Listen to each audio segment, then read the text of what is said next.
Assalamualaikum warahmatullahi wabarakatuh. Perkenalkan, nama saya Halimatus Sa'diyah dengan NIM C1C018005 dengan dosen pengampu Pak Wirmi Eka Putra SE MSI. Baiklah, di sini saya akan menjelaskan materi tentang sumber hukum Islam. Adapun pokok bahasan, yang pertama, pengertian sumber hukum Islam. 2. Jenis-jenis sumber hukum Islam. 3. Urutan pengambilan hukum Islam. 4. Mukjizat Al-Quran. 5. Fungsi dan peranan Al-Quran. 6. Fungsi as-sunnah. 7. Fungsi ijma'. 8. Fungsi qiyas. Yang pertama, pengertian sumber hukum Islam. Sumber hukum Islam adalah asal atau pangkal pengambilan keputusan dalam menentukan hukum syariah sehingga sesuai dengan Nabi Muhammad SAW ajarkan. Selanjutnya, jenis-jenis sumber hukum Islam. Yang pertama, Al-Quran. Menurut bahasa, Al-Quran berasal dari bahasa Arab yang artinya bacaan atau himpunan. Sedangkan menurut istilah, Al-Quran adalah kitab suci umat Islam yang berisi firman-firman Allah SWT yang diwahyukan dalam bahasa Arab kepada Rasul atau Nabi terakhir Nabi Muhammad SAW dan membacanya merupakan ibadah. Yang kedua, hadis. Menurut bahasa, berasal dari bahasa Arab, artinya baru, tidak lama, ucapan, pembicaraan, dan cerita. Sedangkan menurut istilah, hadis adalah segala berita yang bersumber dari Nabi Muhammad SAW berupa ucapan, perbuatan, dan takrir atau ketetapan, serta penjelasan sifat-sifat Nabi Muhammad SAW. Adapun macam-macam hadis yaitu hadis qauliyah, hadis fi'liyah, dan hadis takririyah. Selanjutnya, yang ketiga, ijma'. Menurut bahasa, ijma' berarti bertekad bulat atau berazam untuk melaksanakan sesuatu atau bersepakat atas sesuatu. Sedangkan menurut istilah, ijma' adalah kesepakatan atas hukum suatu peristiwa dan hukum tersebut merupakan hukum syara'. Adapun macam-macam ijma', diantaranya ijma' sharih dan ijma' syu'ti atau ijma' donni. Yang keempat, qiyas. Menurut bahasa, qiyas artinya mengukur sesuatu dengan lainnya dan mempersamakannya.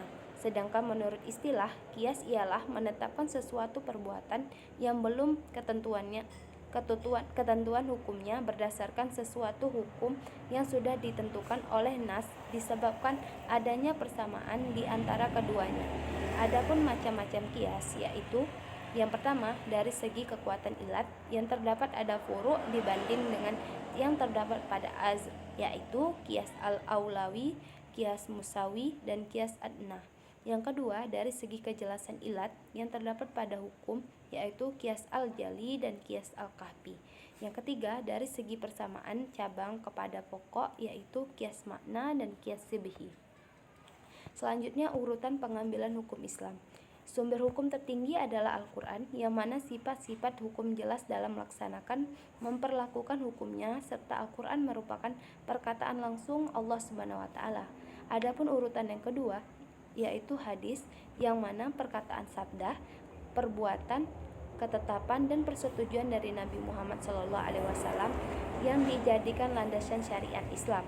Yang ketiga, yaitu ijtihad, yang mana usaha yang sungguh-sungguh yang sebenarnya bisa dilaksanakan oleh siapa saja yang sudah berusaha mencari ilmu untuk memutuskan suatu perkara yang tidak dibahas dalam Al-Quran dan hadis dengan syarat menggunakan akal sehat dan pertimbangan yang matang.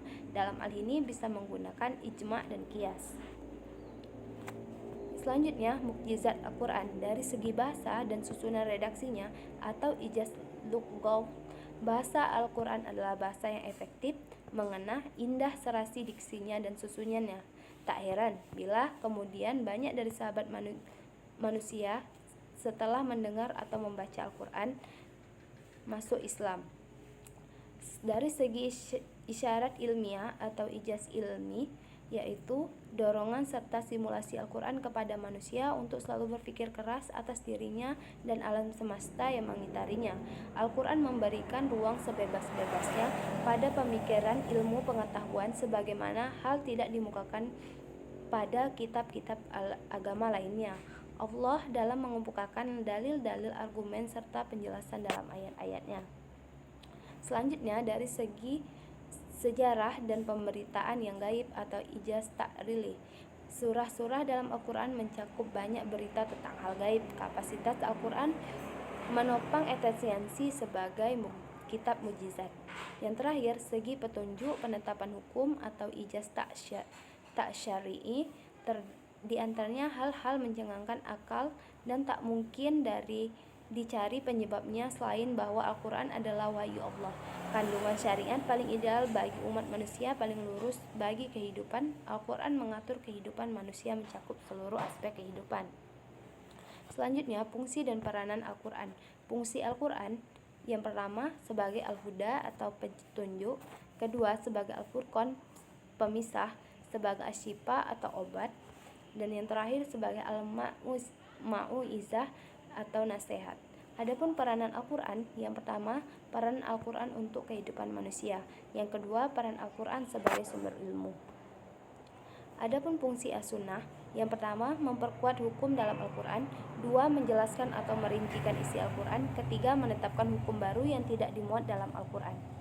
Selanjutnya, fungsi ijma. Adapun fungsi ijma memiliki otoritasi menentukan keputusan hakim benar atau salah. Pada dasarnya ijma menurut ulama mempunyai kekuatan dalam menetapkan hukum dan memiliki pendapat tersendiri.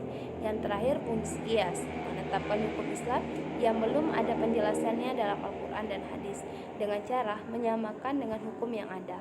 Serta qiyas berfungsi dan sangat berperan dalam mengungkapkan hukum peristiwa yang tidak disebutkan dalam nas.